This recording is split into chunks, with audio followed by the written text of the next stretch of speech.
Look, God doesn't hate it when you ask Him a question respectfully. Many people feel like if you ask God a question, He's going to get upset. But no, God wants us to ask Him questions, just that we need to do it with the right intentions, not to challenge Him. He is God and He can destroy you. And in case you've been doing that and He hasn't destroyed you, it is because He is very kind and loving and merciful. It is not because He cannot destroy you.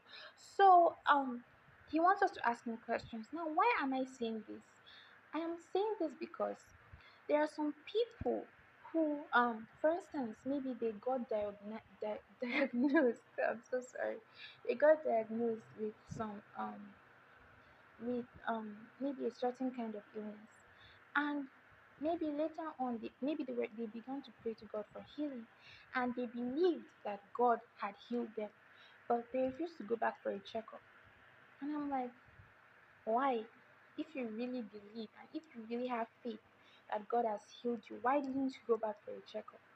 I know that there are some situations you shouldn't go back. There are some times that you shouldn't go back to some certain places, but a lot of times you should go back because um you went there for a checkup. That was how you knew what was wrong with you. So if you really believe that God has healed you, you would go back there to prove Satan a liar, the liar that he is. Because sometimes you not going back isn't faith, it is fear. It is fear that, oh, what if I go back and I see that the result is still the same? So sometimes it's not faith, it is fear. And you need to be bold as a Christian. Even if you go back and you get the same